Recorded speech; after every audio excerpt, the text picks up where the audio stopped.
Hola, ¿qué tal? ¿Alguna vez se han puesto a pensar en el poder que tienen las palabras? No solo para contarnos cómo es el mundo, sino para crear mundos completamente nuevos desde cero. Hoy vamos a hacer justamente eso. Un viaje por esa conexión mágica entre las historias y el lenguaje que las hace posibles. Piénsenlo así. Cada historia es como una puerta. Nos permite asomarnos y hasta vivir otras vidas. Sentir desafíos y emociones que, de otra manera, quizás nunca experimentaríamos. Son una ventana para entender lo complicado y maravilloso que es el ser humano y el mundo. Y para meternos de lleno en esto, empecemos por el principio. ¿Qué es exactamente una novela? ¿Y por qué tiene ese superpoder para contarnos historias que nos atrapan? Miren, el universo de la novela es, inmenso. Va desde los relatos épicos de la antigüedad hasta lo que leemos hoy en día, y se abre en una galaxia de géneros. Por ejemplo, ahí podemos ver cómo se va ramificando en aventura, ciencia ficción, terror, cada uno con sus propias reglas para hacernos sentir cosas distintas. En pocas palabras, la novela es esto, una historia larga que se toma su tiempo. Nos da espacio para perdernos en tramas enredadas y, lo más importante, para conocer personajes tan bien construidos que hasta parecen de verdad. Pero aquí está la magia. ¿Ven cómo todo esto trabaja junto para construir un mundo? La extensión nos deja, vivir en él un rato. La profundidad de los personajes hace que nos importen.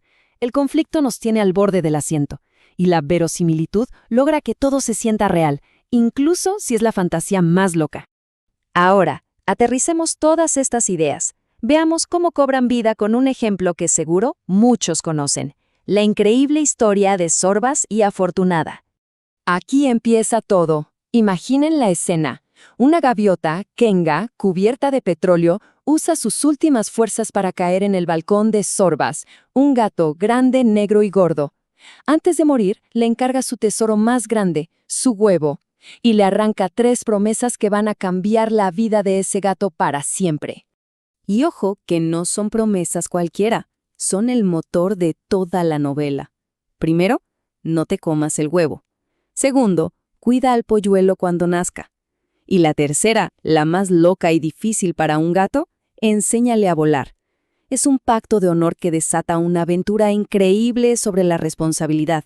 Y es aquí donde una historia que parece sencilla, de animalitos, nos empieza a hablar de valores superhumanos, la solidaridad, porque la promesa de uno se vuelve la de todos los gatos del puerto, el honor de cumplir la palabra, el respeto por alguien que es totalmente diferente, y claro, la resiliencia, el no darse por vencido nunca.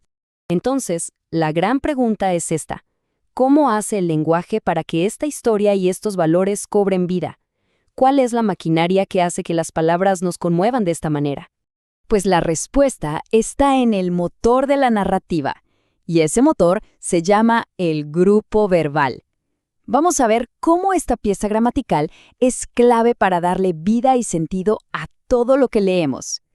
El grupo verbal es, literalmente, el corazón que late en cada oración. Es el que le pone acción, significado, vida. Sin él, las palabras serían solo una lista de cosas sin movimiento ni propósito. Ya en términos más formales, esta es la definición. Es un conjunto de palabras que gira en torno a un verbo. Básicamente, nos dice qué está pasando, qué hace alguien o cómo está. Es el que cuenta la acción. Bueno, ahora vamos a desarmar este motor para ver cómo funcionan sus piezas. Vamos a analizar cómo el verbo, el adverbio y el pronombre le dan forma a la historia de Sorbas.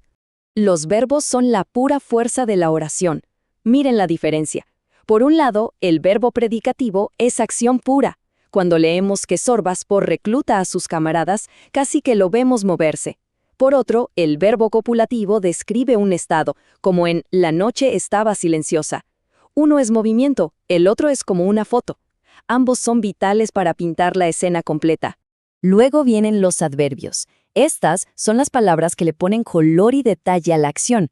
No solo nos dicen qué pasó, sino cómo, cuándo o dónde. En una frase como «nunca había sentido tanta emoción», esa palabrita «nunca» lo cambia todo. Hace que el sentimiento sea mucho más fuerte. Y por último, Los pronombres. Su trabajo es hacer que el texto suene bien, que no sea repetitivo. Al reemplazar los nombres, como en «él no entendía el misterio», consiguen que la historia fluya sin problemas, manteniendo siempre el foco en los personajes y en lo que les pasa. Bien, ya vimos la historia y el lenguaje que la teje. Ahora viene lo más importante, conectar todo esto con la vida real. ¿Cómo resuenan estos temas en nuestro día a día? Y es que los desafíos de estos animales no son tan lejanos, ¿verdad? Sobre todo en el contexto de Costa Rica. Asumir un rol de cuidado inesperado, como hace Sorbas, eso le suena a muchas familias. La cooperación de los gatos es el pan de cada día en el trabajo.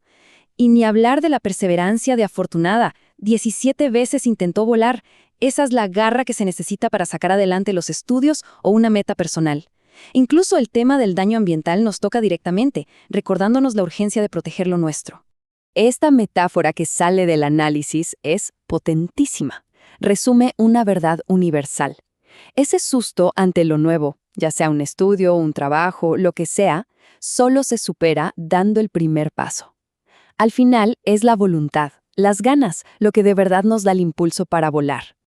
Y la obra nos deja con esta reflexión, que es tanto una lección como un reto. Solo vuela quien se atreve a hacerlo. Y así, la pregunta queda en el aire para cada quien. ¿Cuál es ese vuelo que nos está esperando? ¿Cuál es ese salto que nos invita a atrevernos?